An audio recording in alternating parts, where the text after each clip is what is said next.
ঘুম থেকে উঠে রেডি হয়ে ফার্স্টে চলে গেলাম মেট্রো স্টেশনে। তারপর ওইখান থেকে 40 মিনিট লেগেছে আমার জামে মসজিদ আসতে।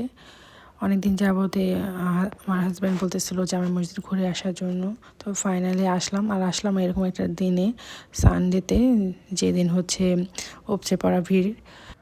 মসজিদের অপোজিটে হচ্ছে লালকেল্লা। লালকেল্লাটা বেশ বড়, তো আমি ফার্স্টে জামে মসজিদ ঘুরে দেন লালকেল্লা যাব। আর গেটটা দেখে আমি ভেবেছিলাম যে এটাই মসজিদ। তো দেন দেখলাম যে সবাই উঠতেছে, আমিও ভিতরে গেলাম। তারপর ফাইনালি মসজিদটা দেখলাম, মাশাআল্লাহ অনেক সুন্দর আর অনেক বড় একটা মসজিদ।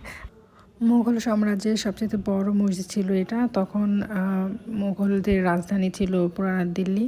আর শাহজাহানের তৈরি এই জামে মসজিদটি আসলে অনেক সুন্দর। আর এটা হচ্ছে মেইনলি লাল পাথর আর মার্বেল দিয়ে তৈরি।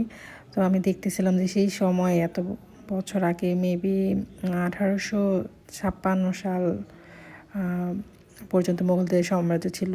অনেক আগে, যেহেতু সমাজ বিজ্ঞান পড়েছিলাম মনে নেই আমার এক্স্যাক্টলি, বাট এত বছর আগের নিদর্শন, বাট এখনও কত সুন্দর। আর এই মার্বেল, এই পাথরগুলো কত এক্সপেন্সিভ।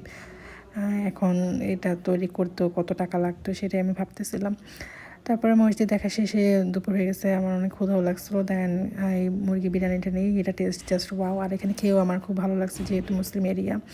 আর এই টিকাটা এত ঝাল ছিল, মানে আমি তো লিটারেলি আমার চোখ দিয়ে পানি বের হয়ে গেছে। দেন হচ্ছে নিম্বু পানিটা খাওয়ার পর অনেক ভালো লাগছিলো। দেন গোলাপ জামুন, তারপর খাই হচ্ছে লুচি ছোলা।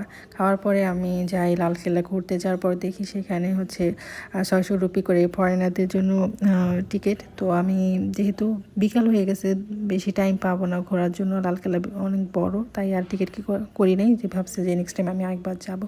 তারপর চাঁদনি চৌক ঘুরে দেন হোটেলে ব্যাক করি।